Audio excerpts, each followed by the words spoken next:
Bonjour à toutes et à tous. Pour cette nouvelle table ronde, enfin la suivante. Aujourd'hui, la thématique, ça va être quand la tech booste la vente et renforce la relation client.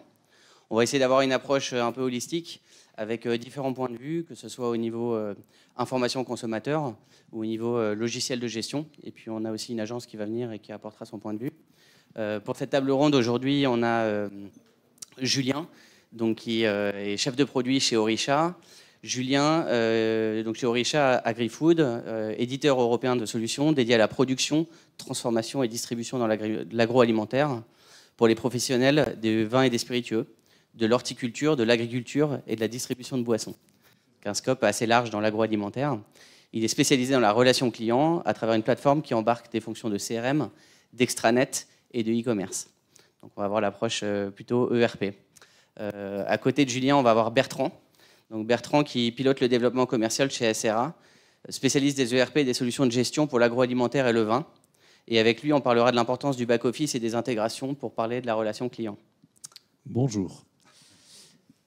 On a Adrien Tréchaud, qui est fondateur de Dans ma bouteille. Je ne sais pas si vous avez déjà entendu parler de Dans ma bouteille, qui est la première plateforme d'information consommateur sur la composition des boissons alcoolisées. Et avec lui, on va voir comment la tech peut renforcer la transparence avec le consommateur, qui est aussi un axe qui est pas souvent abordé, mais qui est de plus en plus important. Et Renaud, qui va nous rejoindre après, qui est le créateur de l'agence BeWine, qui est une agence de communication et de marketing, qui connecte directement les acteurs de la filière des vins et des spiritueux avec leurs clients. Et lui, il nous montrera comment l'e-commerce et la data transforment la vente du vin. Alors, j'ai préparé un petit panel de questions, mais peut-être je vais laisser Julien se présenter en quelques mots avant. Et puis ensuite, je commencerai par une première question. Donc Julien Lassauzé, donc moi je travaille pour le groupe Orisha depuis 12 ans. J'ai commencé comme chef de projet, donc j'étais parmi ceux qui déployaient les solutions. Et aujourd'hui, je suis passé plus sur la conception du produit. Donc une CRM, et non pas un ERP. On vient plutôt se plugger sur l'ERP. Et donc pour essayer d'instruire la relation avec les adhérents ou les clients de nos clients sur des fonctionnalités CRM, extranet ou e-commerce. Donc on essaie d'englober ces trois macro-fonctions dans nos solutions. Bertrand, on va faire le même exercice. Alors, moi, je suis Bertrand Marouzet, donc je m'occupe du développement commercial des solutions de gestion chez SRA. Donc nous, effectivement, on est plus orienté supply chain, back-office, pour employer les termes bien français. On va optimiser la façon de traiter tous les flux à l'intérieur d'une entreprise. Alors, en particulier dans le monde de l'agro et dans le monde du vin, ça va être organiser toute la production, la transformation du vrac en bouteilles, en carton, en palettes qu'on va livrer à l'ensemble de nos clients pour être dans la logique relation client. Merci Bertrand. Et Adrien? Donc moi, bonjour. Je suis Adrien. J'ai créé la plateforme Dans ma bouteille, qui est la première plateforme d'information nutritionnelle dédiée aux boissons alcoolisées. Je suis parti du constat que les boissons alcoolisées échappaient depuis 40 ans à une information nutritionnelle qu'on connaît tous aujourd'hui pour n'importe quel produit qu'on achète, un paquet de chips, une bouteille d'eau, un litre de lait. Et je me suis dit que ce n'était pas normal. Du coup, j'ai voulu changer ça. Et aujourd'hui, c'est devenu une réglementation européenne qui démarre aujourd'hui, qui démarre sur le MISIN 2024, à partir duquel tous les consommateurs auront accès à la composition des vins et vins aromatisés, plus leur valeur calorique, avec cette petite exception, puisqu'il y a toujours une exception en France et en Europe, on va dire, c'est qu'ils ont le droit de porter l'information aux consommateurs de façon numérique. Donc il n'y a pas de tableau nutritionnel derrière une bouteille de Margaux, mais il y a probablement un QR code ou une puce RFID qui digitalise l'information. Et avec vous aujourd'hui, je vous propose de vous présenter un petit peu ce que ça amène et les changements que ça génère. Voilà, donc moi, dans ma relation, en tout cas, c'est plus avec le consommateur, en fait. Je porte un regard plus sur la relation B2C et l'importance de la transparence et d'une information claire qui circule. Merci en tout cas d'être là. Et en quelques mots pour me présenter, moi je suis Charles Rivaud, je suis cofondateur de Wineries. Donc on développe une solution de gestion pour les domaines viticoles et les producteurs de spiritueux. Et je suis aussi un membre du bureau de la WineTech, donc l'association qui représente l'innovation dans le vin. Alors je vais commencer par une première question, ce sera pour Julien. L'idée, ce serait de comprendre un petit peu, de ton point de vue, comment la technologie a transformé la relation client dans l'agroalimentaire, que ce soit en termes de mobilité, d'instantanéité ou d'unification de la donnée. Donc depuis le début que nous faisons Depuis le début que nous faisons des applications CRM, on essaie de suivre un principe assez simple dans le groupe, c'est que la qualité de la relation client, elle s'appuie énormément sur le fait d'apporter la bonne donnée sur le bon support au bon moment. Et je dirais même ces derniers temps, et de l'apporter, de la partager avec les bons interlocuteurs. Et dans cette maxime-là, les technologies, elles nous aident beaucoup. Historiquement, elles nous aident à apporter de la donnée sur le terrain. On a dit que tout à l'heure, il y a beaucoup de choses qui se passaient sur le carrelage pour la partie grande surface. Mais pour nous, auprès des filières agricoles, ça se passe aussi beaucoup dans les parcelles. Donc le déconnecter, c'est un premier élément, et la technologie nous a aidés en ce sens-là. Il y a aussi la capacité à la porter sur un smartphone. Donc les technologies progressent, on arrive à avoir une plateforme unique qui adresse un grand écran et un petit écran. Il y a les capacités du web à nous fournir de la donnée instantanée. Donc quand on souhaite passer des commandes, avoir un stock et un prix temps réel, ça nous aide aussi. Essayer d'embarquer le plus d'utilisateurs possible au sein d'une plateforme unique. Au début, nous faisions des CRM où il y avait uniquement les personnes, les équipes internes, donc le marketing, les forces commerciales, la logistique qui intervenaient sur notre plateforme. On essaie aussi maintenant de l'adresser à travers nos extranets et nos shops sur ce qu'on appelle les utilisateurs externes, donc les clients de nos clients ou les adhérents de nos clients. Donc ça aussi, partager au sein d'une plateforme unique. La même donnée, c'est faciliter les interactions et donc augmenter la qualité client. Et aujourd'hui, on réfléchit bien sûr à l'IA, donc intégrer ces nouveaux outils pour pouvoir traiter plus rapidement un plus grand volume de données pour avoir une donnée la plus efficace et la plus pertinente possible. C'est là aussi que la technologie nous aide à avoir une CRM la plus pertinente possible par rapport à un milieu agricole qui a quand même une forte particularité par rapport aux autres CRM, c'est que quand on adresse des agriculteurs ou des viticulteurs, on est à la fois, on vend des services, on vend des produits, mais notre CRM permet aussi d'acheter la production des agriculteurs. Donc c'est un double flux qu'on essaie d'adresser dans cette CRM. Donc c'est là aussi où elle a un côté métier qui peut la différencier d'une CRM généraliste. Merci Julien. Et du coup, ça me permet de rebondir sur la prochaine question pour Bertrand. De ton point de vue, en quoi une bonne gestion d'un ERP CRM améliore la relation client ? Dans toutes ces dimensions. Je dirais, notre data, c'est la data. L'ERP, c'est la centralisation des données de l'entreprise. Donc tout ce qui va alimenter cet univers, enfin cette base, va permettre de fluidifier les processus, va permettre d'anticiper tout ce qu'il faut faire en amont, donc en réception de récolte. Si on sait qu'il y a eu de la grêle dans telle vigne, on peut se dire que le vin, on va le surveiller d'un peu plus près pour être sûr qu'il est conforme à la qualité. Et éventuellement, on va pouvoir en déduire le fait que ce ne sera pas le tout premier vin, mais peut-être le deuxième, et on pourra alimenter des opérations commerciales sur des créneaux grande distribution qu'on n'avait pas forcément envisagé de traiter. Derrière, on va pouvoir suivre cette transformation-là, ce conditionnement, pouvoir enregistrer les commandes, livrer les commandes et pouvoir veiller à la satisfaction des clients qui nous auront fait confiance. Donc, je dirais, tout cet univers-là permet de comprendre, de piloter et de s'améliorer. Merci. Et du coup, Adrien, si on se met d'un point de vue consommateur maintenant, parce que là, on a parlé vraiment d'une relation prestataire-client, de ton point de vue, comment est-ce que la tech transforme une simple bouteille en expérience client et permet de renforcer ce lien-là ?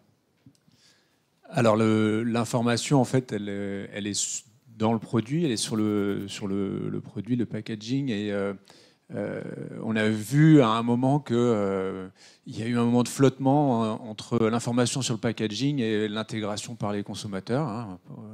Je prends souvent l'exemple des Frosties. Hein. Pendant très longtemps, il y avait marqué que le tableau nutritionnel nous prouvait qu'il fallait en donner 3 fois par jour à nos enfants. Il y a un jour, il y a quelqu'un qui s'est penché sur le sujet et je sais pas, Yuka, qui vous voulez, toutes les applications que vous utilisez, les démarches individuelles ou d'association. Et un jour, il y a quelqu'un qui lit vraiment le tableau et qui vous dit bah non, en fait, c'est pas terrible, il y a beaucoup de sucre, ou alors voilà ce que ça dit, voilà les ingrédients, voilà. Donc pour moi, l'important c'est que l'information elle existe, hein, avec mes compagnons de table, l'information on voit qu'elle existe, la data elle tourne, il y en a beaucoup, beaucoup, beaucoup. Et si elle est stockée quelque part, je fais aussi souvent référence à mon domaine viticole où les infos sont dans des classeurs au-dessus du bureau depuis 30 ans, sous la poussière. Et ben en fait, tant que ces informations elles vivent pas, tant que ces informations elles circulent pas, tant qu'il n'y a pas un flux d'informations, tant qu'elles ne sont pas aussi réglementées, parce qu'on peut faire dire tout à tout, eh bien il n'y a pas d'intérêt. Mais par contre, dès qu'on les met en mouvement, dès qu'on les approche du consommateur, dès qu'on imagine ce que pourrait être l'information de demain pour le consommateur, là, il y a énormément de perspectives sur ce qui pourrait être l'information nutritionnelle et l'information consommateur de demain. Et donc la transparence, à mon avis, est un facteur non pas forcément de jugement, mais un facteur d'amélioration pour la production, parce que quand on a un miroir en face qui est le consommateur et qu'on se dit bah, il va avoir accès à tout ce que je fais ou avoir accès à un certain nombre de choses, et ben on réfléchit à 2 fois avant de le mettre. Et quand on est consommateur, on a aussi accès à des informations. Ça nous intéresse pas, c'est bon, c'est pas bon, mais on peut y avoir accès. Et à ce moment-là, on peut mieux orienter ses choix. Puis il y a peut-être la notion de confiance aussi qui se crée plus entre le producteur et le consommateur final. Ça, c'est le booster. Moi, j'aime cette notion de confiance. Elle est directement liée à la transparence, parce que quand on fait quelque chose et qu'on le dit, finalement, la relation avec le consommateur, qui ne nous connaît pas forcément, hein, eh bien, elle se crée et on y revient.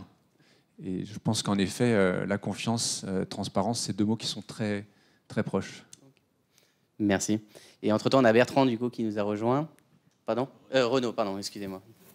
Renaud qui nous a rejoint et qui est créateur de BeWine, donc qui est une agence de communication et de marketing qui travaille avec les acteurs de la filière vin. Et donc, du coup, aujourd'hui, l'objectif, c'est que tu nous montres un petit peu comment l'e-commerce et la data transforment la vente du vin. J'ai commencé par une première question, du coup, pour toi. Pour rester sur la partie consommateur, quelles attentes consommateurs as-tu observées grâce aux données, que ce soit SEO, fiches produits, e-commerce, de ton prisme en tant que liant entre les producteurs et les consommateurs? Alors, on a pas mal d'évolutions, surtout dans les 15 dernières années. On est passé d'un... Alors, je regarde mon grand-père qui achetait toujours les mêmes bouteilles de vin. Quand on allait chez lui, on était sûr on connaissait sa cave par cœur. À une consommation qui s'est réduite en volume, mais qui s'est un peu diversifiée. Les gens sont peut-être un peu plus connaisseurs, ou en tout cas s'intéressent plus aux produits, à l'histoire, peut-être un petit peu moins à l'appellation, et plus à l'histoire du producteur, du viticulteur, etc. Donc en fait, on a un certain nombre de données qui va les chercher. Donc effectivement, on se retrouve sur des données, effectivement, sur que contient mon vin, mais quelle est son histoire. Il y a vraiment une histoire sur le storytelling, sur avoir des détails dans le vin. Ça a commencé à bouger, de mon point de vue, d'abord sur les clients qu'on a, qui sont plutôt des pure players, donc des vendeurs de vin en ligne qui font que ça, pour pouvoir se distinguer. Alors d'abord en termes de référencement pour Google, mais pour répondre aux attentes des consommateurs. On a beaucoup travaillé il y a 15 ans, dans les premiers où on a vraiment fait un travail de fond là-dessus avec Cavissima, avec un sommelier, pour avoir effectivement toutes les données sur le vin, alors plutôt sur celles de consommation, de cépage, etc., de comment était fait l'élevage et tout, mais aussi les accords mets-vins, les best before, best after et best before, donc le meilleur moment de consommer les vins de garde, etc. Et ces informations sont très importantes, et elles le sont encore aujourd'hui,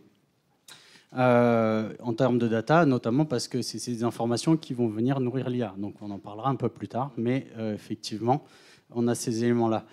Donc on a aussi une autre problématique qui est beaucoup plus récente dans la prise de conscience au niveau des domaines en eux-mêmes, qui est beaucoup de problèmes, le problème sur beaucoup de clients qu'on a, c'est comment je vais renouveler ma clientèle et toucher les plus jeunes, qui ont pas la même approche du vin, pas la même consommation, une consommation d'alcool qui baisse, et comment les aider, les toucher, et aussi les fidéliser, parce qu'on est beaucoup plus sur tester des nouvelles bouteilles, tester des nouveaux domaines, etc. Et après, comment faire de la rétention client vis-à-vis de ça, connaître ces nouveaux clients avec qui on ne communique pas comme avant.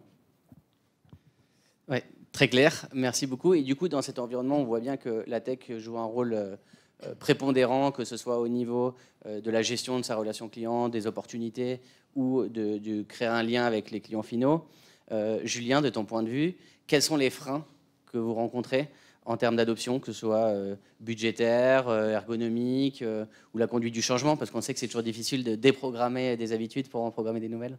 Oui, exactement. Enfin, tu l'as cité dans l'ordre. Le premier élément, c'est le coût. Les outils informatiques sont des éléments qui coûtent cher. Qui plus est, quand il s'agit de faire des outils métiers sur des filières qui sont toujours en mouvement, donc il faut toujours s'adapter, suivre les politiques tarifaires, les nouvelles idées des directeurs commerciaux, des coopératives qu'on adresse.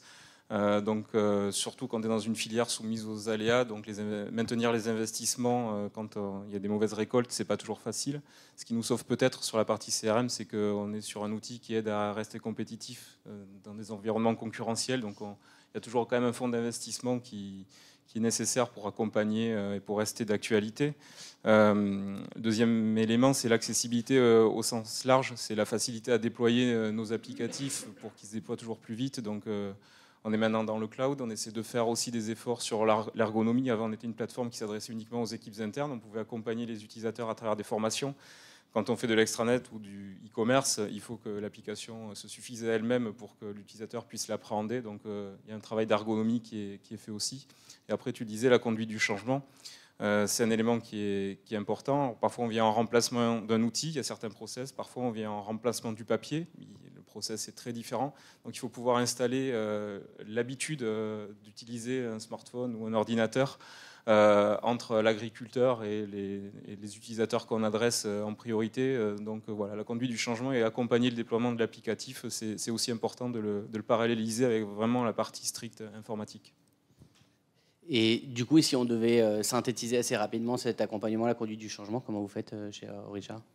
Tout simplement que nos consultants sont capables d'accompagner les chefs de projet avec qui on travaille chez les clients pour les guider à travers de l'accompagnement, des manuels, des bonnes pratiques qu'on imagine être nécessaires pour accompagner le déploiement de nos solutions. Parfois, il y a des cabinets extérieurs qui se joignent à nous pour accompagner ce changement-là. Okay. Donc il y a une vraie phase éducative, on va dire. Ouais, exactement, oui. Très bien. Et donc Bertrand, pour continuer sur la partie un petit peu technique, en termes d'usage, donc on a parlé de conduite au changement. Dans cette conduite de changement, quelles sont les intégrations ou les fonctionnalités majeures que demandent les clients et qui permettent de vraiment être satisfaits de ces nouveaux outils ? Alors, je pense qu'une des difficultés, alors je ne suis pas tout à fait d'accord sur les budgets, parce que moi, je pense que quand on parle de chaînes d'embouteillage, de robots de palettisation, etc., il n'y a pas... On est des enfants de cœur sur la dépense. Donc je ne suis pas sûr que ce soit l'argent en tant que tel. C'est la valeur perçue par l'investissement d'informatique qui est toujours difficile à faire passer. Et donc je pense que le grand changement, c'est le changement de culture dans un milieu très rural sur le fait justement que le digital amène de la valeur et n'est plus un poste de charge, enfin c'est plus l'outil comptable qui va permettre d'enregistrer ou l'outil qui va permettre d'enregistrer les récoltes, etc., etc.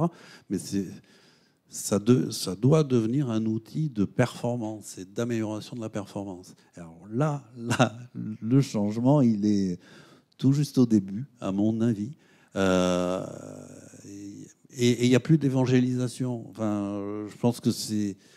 Dans l'industrie, c'est banal de parler de RP, de CRM, de supply chain, en fait, etc. Dans le monde agricole, c'est encore en cours. Donc derrière, nous, on compte sur ce genre d'événements pour faire passer la bonne parole. Bon. Et il y a certains acteurs qui... le monde du vin est quand même... va pas très très bien, je veux dire, on va pas dire le contraire. Donc il y a des concentrations, des rapprochements de COP, etc. Et assez souvent, c'est des chocs de culture entre deux entreprises qui se sont combattues. Le mot, je pense qu'il est juste. Et là, il faut devenir un nouveau, plus grand. Ça, pour nous, c'est vraiment le levier principal du changement, de la remise en cause du système d'information vers quelque chose de nouveau qui doit être fédérateur. Donc, quand on est dans cette logique-là je vais faire mon quart d'heure internationaliste, du futur, faisons table rase du passé et construisons un nouveau futur, je dirais, nous, là, on est sur un terreau très fertile et on va pouvoir aller très loin, très vite et très fort dans le déploiement des outils vers les technico-commerciaux, mais vers les gens qui sont aussi dans les entrepôts, vers aussi les agriculteurs qui vont comprendre qu'ils y ont un intérêt parce que leur production va être absorbée, va être vendue et du coup, leur rémunération va s'améliorer. Donc pour moi, c'est vraiment ces leviers-là. C'est un choc culturel d'abord qui doit prendre conscience de la nécessité de rentrer dans l'ère du numérique, pour employer des termes qui datent un peu, mais qui restent d'actualité. Et si on revient vraiment sur le scope fonctionnel, est-ce qu'on se rend compte qu'il y a toujours les mêmes fonctionnalités que demandent les clients, notamment on parle de renforcer le lien là? Oui. La grande différence, c'est qu'avant, toutes ces fonctionnalités étaient dans des outils, alors, entre les classeurs des nomenclatures qui sont dans la poussière, mais très souvent des tableaux Excel ou des cahiers, etc.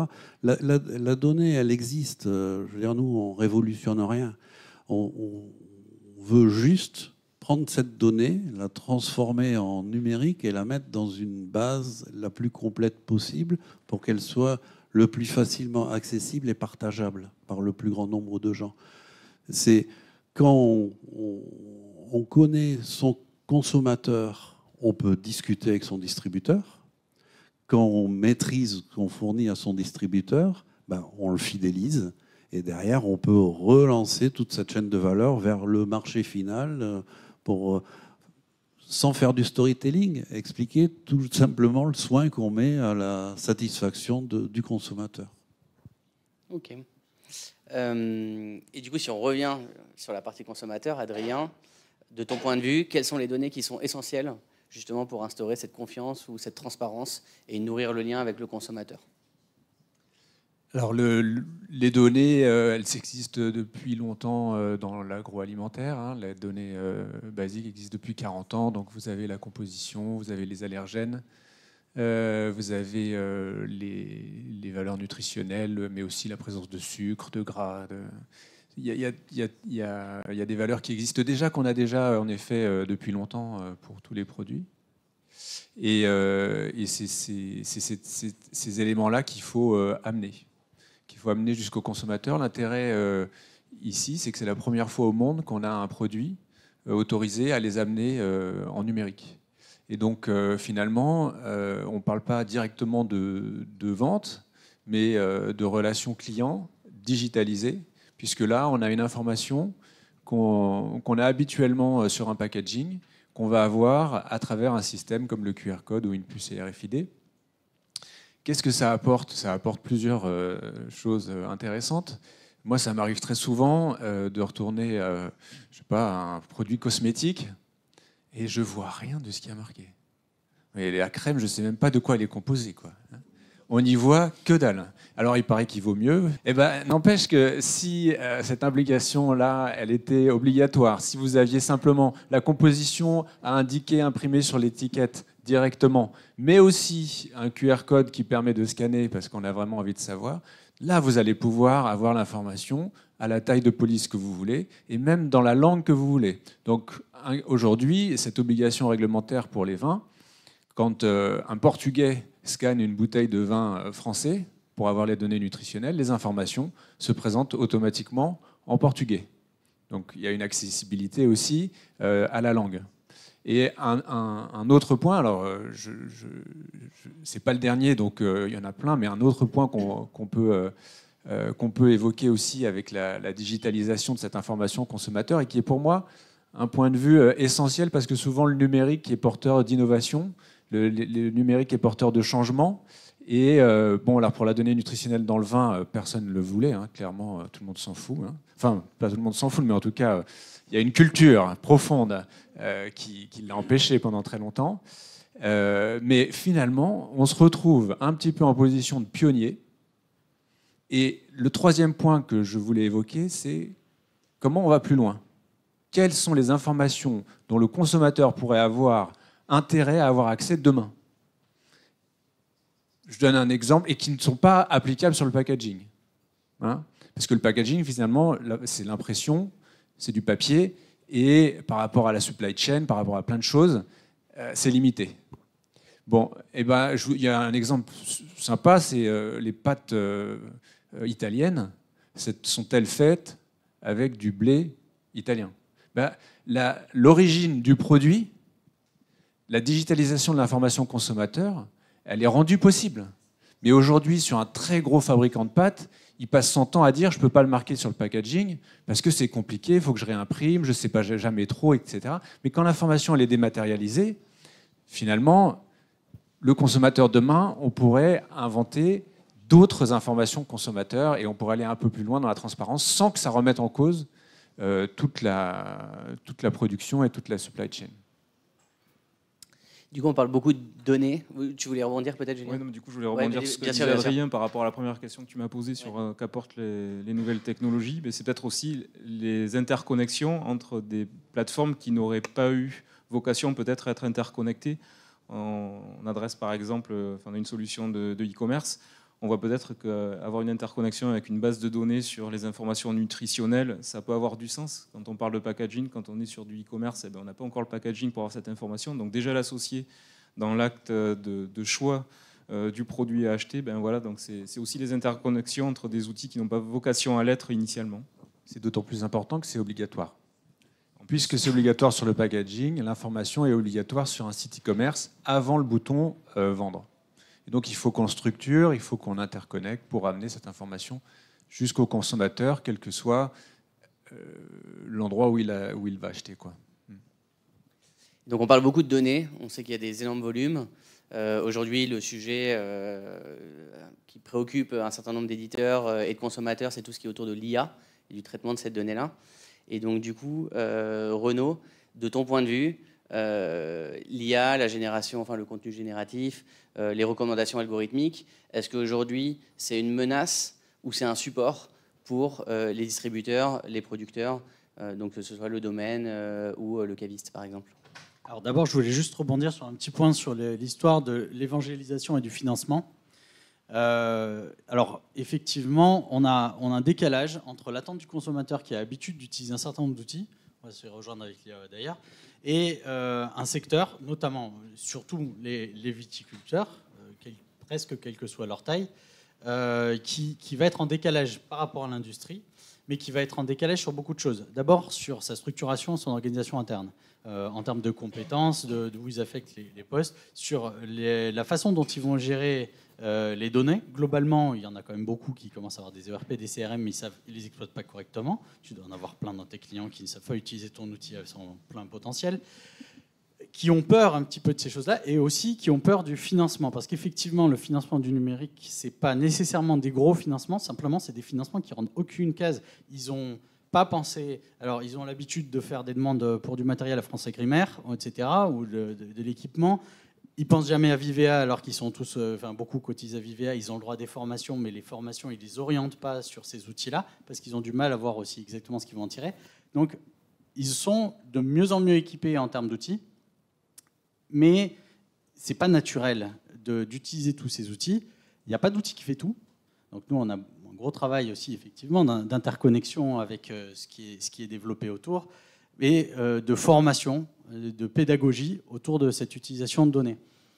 Et comme tout ne peut pas être interconnecté, globalement, c'est là que l'IA peut rentrer en jeu. Alors déjà, même pour eux, pour pouvoir traiter assez facilement ces données, pour pouvoir mettre en place, ça peut être pour du marketing, mais ça peut être aussi pour des opérations commerciales, quand ils vont mettre en place des allocations, pour gérer les allocations clients qui sont assez complexes à gérer. Bien sûr, il y a des outils qui sont dédiés, mais encore une fois, ça fait beaucoup d'outils. De temps en temps, ils ont juste besoin de sortir leurs différents tableaux Excel, de demander quelque chose et de demander le tri avec un ordre à ChatGPT. Et il faut simplement savoir bien le faire. Donc il y a un certain nombre d'outils comme ça qui vont les aider et à produire aussi, à devenir plus autonomes sur leurs réseaux sociaux en sachant correctement utiliser Canva, les outils d'IA, etc. Pour pouvoir être réactif et autonome sur un certain nombre d'outils. Maintenant, pour ta le fond de ta question sur l'impact de l'IA pour la recommandation et les cavistes. Alors déjà, je ne pense pas qu'on soit assez proche de la disparition du caviste ou du conseil humain pour le vin.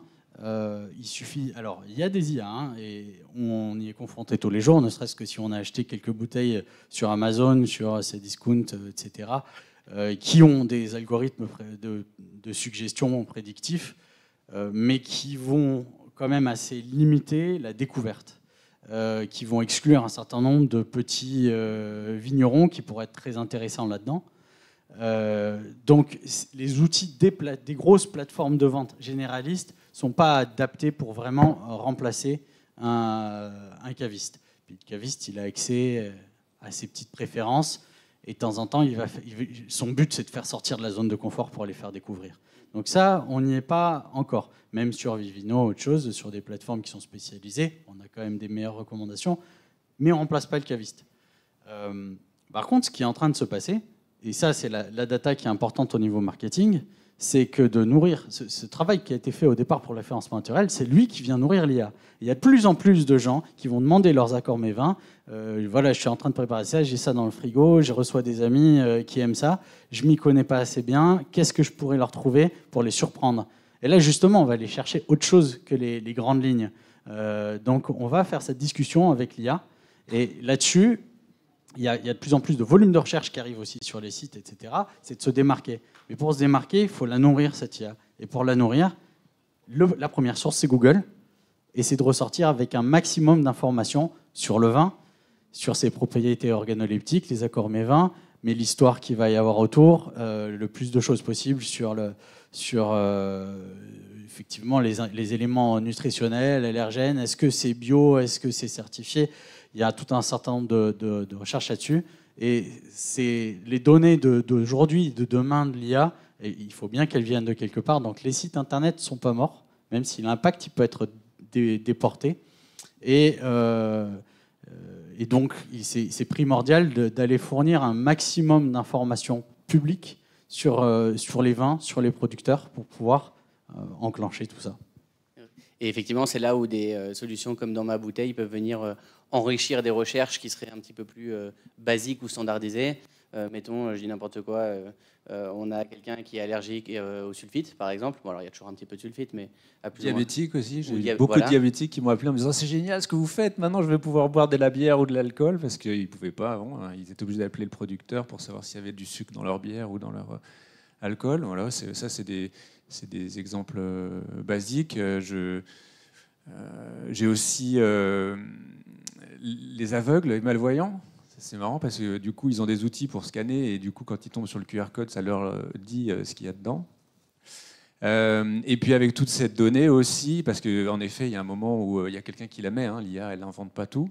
Et je trouve hyper intéressant, et à mon avis, c'est un développement dans le futur, c'est tout ce qui est scores environnementaux. Donc aujourd'hui, vous avez par exemple une démarche qui s'appelle l'EcoScore, qui est portée par Yuka.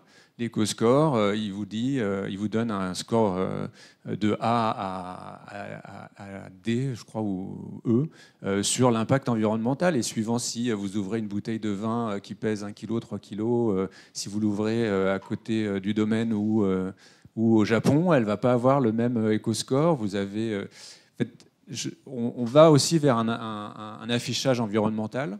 Ça, c'est une certitude. Et forcément, toutes ces données, elles vont servir à ça.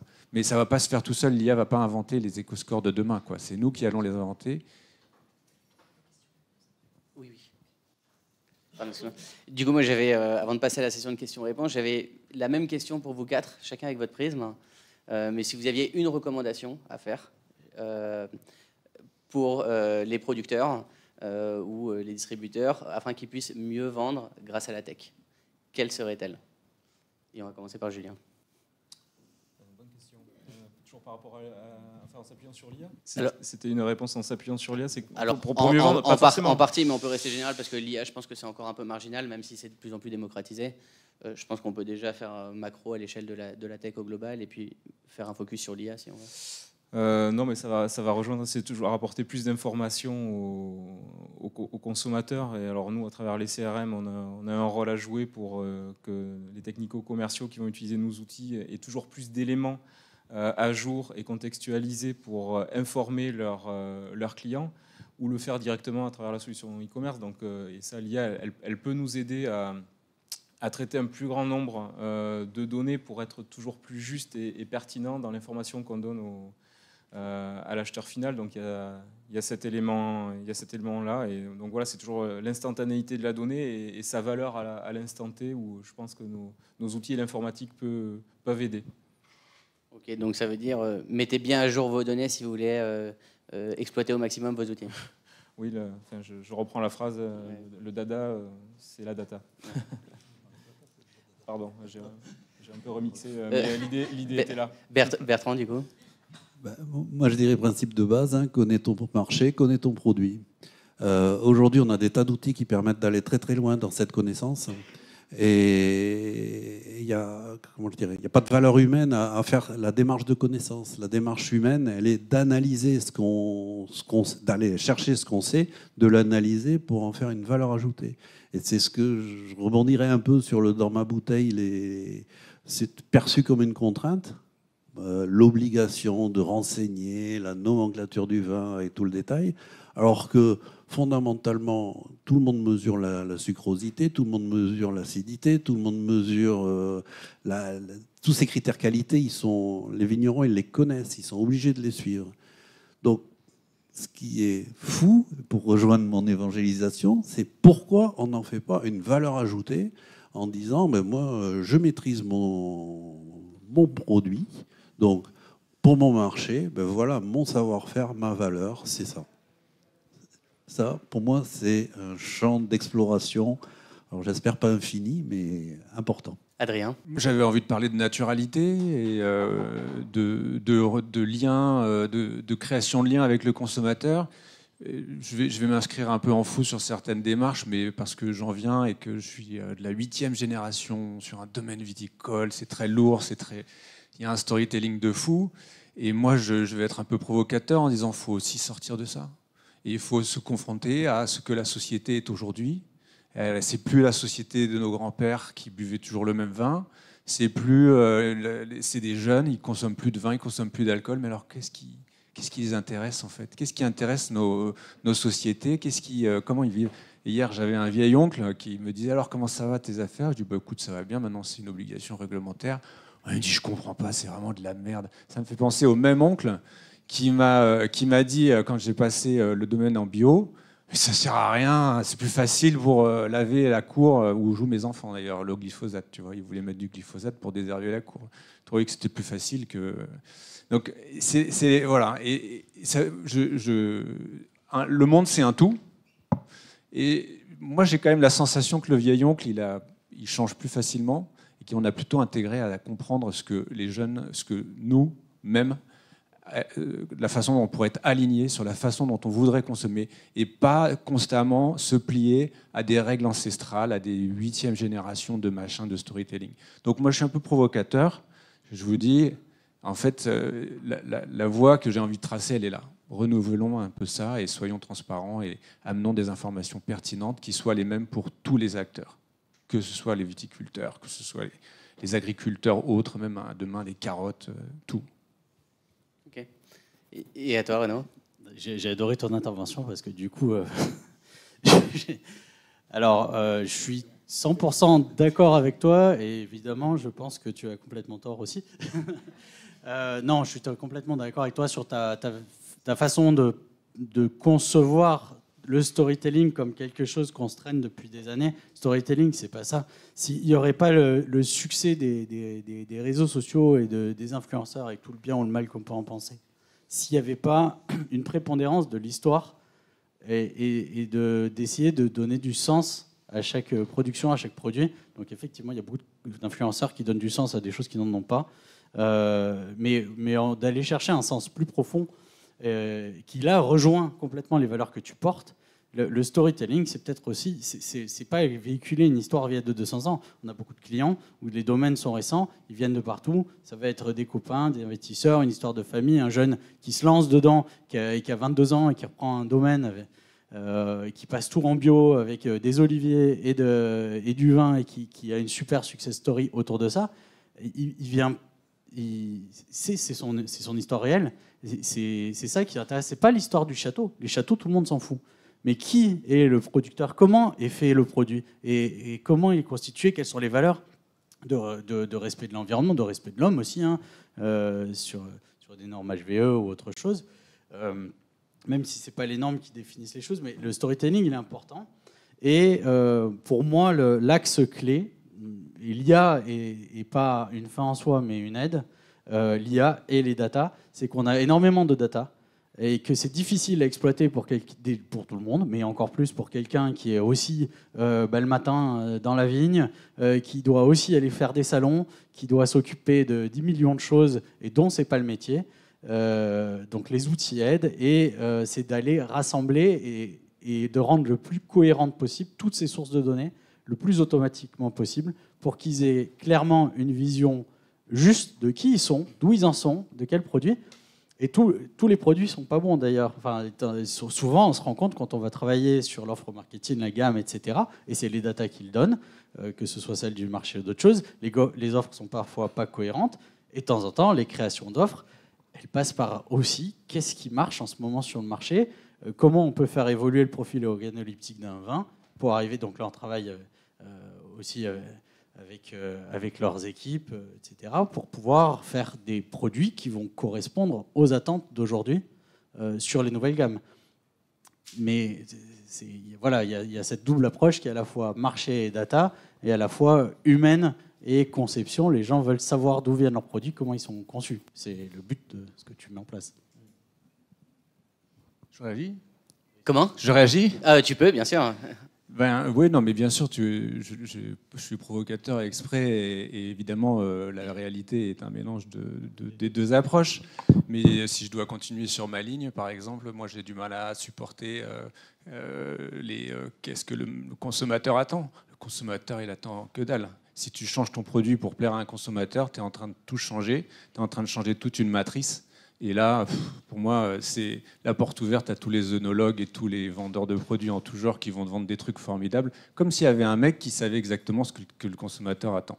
Donc ça, typiquement, pour moi, si c'est ça, c'est une brique du storytelling qui est un peu, qui pour moi est embêtante. Je ne sais pas si c'est le sujet de la conférence, mais en tout cas, typiquement, tu vois, c'est pour ça que moi, je me raccroche à des données réelles, vraies, et surtout qui sont similaires à tous.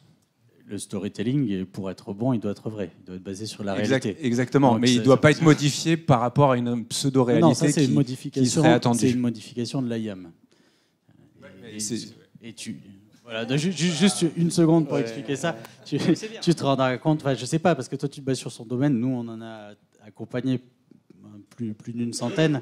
On a souvent des gammes qui ont été faites pour une occasion, parce qu'ils avaient une gamme en GD, etc. Tu te retrouves avec des choses incohérentes. Et de temps en temps, ils ont dans leur parcelle, sans aller modifier, des possibilités d'aller créer de nouveaux vins qui viennent se placer dans une gamme de prix qu'ils n'exploitent pas et qui marchent parfois très bien avec des super produits.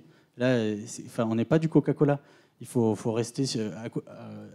garder toujours l'essence du terroir et la véracité de ce qui est, mais simplement le mettre en forme, comme les datas. Si tu peux avoir toutes les datas du monde, si tu ne sais pas les exploiter, tu n'en tireras rien. Merci à vous quatre. Il nous reste quelques minutes pour des questions. Donc, je ne sais pas s'il y a des questions. Ouais. Vous avez des questions? Ouais.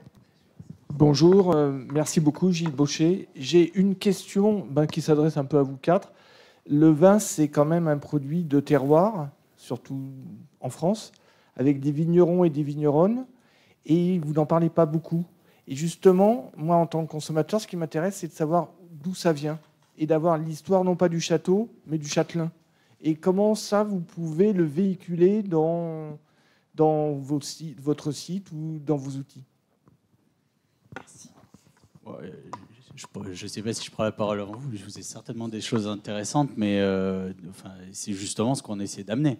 C'est de partir du vrai, effectivement, de ce qui sont réellement et leur parcours, mais d'aller les présenter, et leur méthode de travail, et leur unification, et l'équipe.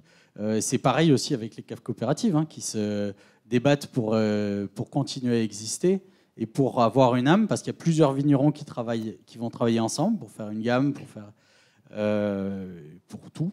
Alors, déjà qu'ils ont des processus décisionnels qui sont très longs et affreux, il faut pour pouvoir exister, il faut qu'ils présentent. C'est pas juste du prix produit et une appellation. Donc il y a un réel intérêt à remettre l'artisan, si on peut dire ça, c'est l'artisan du vin au centre de l'attention de la communication. Alors sur le comment, ça se gère.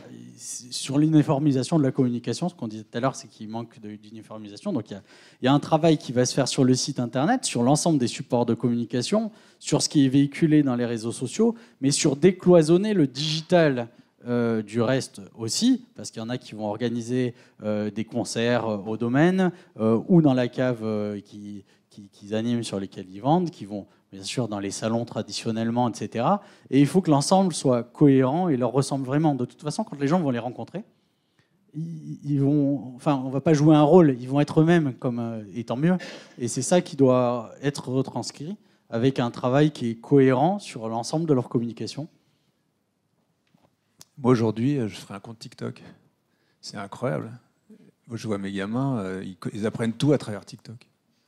Et je pense que si demain, vous voulez porter une histoire ou quelque chose à raconter, il faut maîtriser ces outils-là.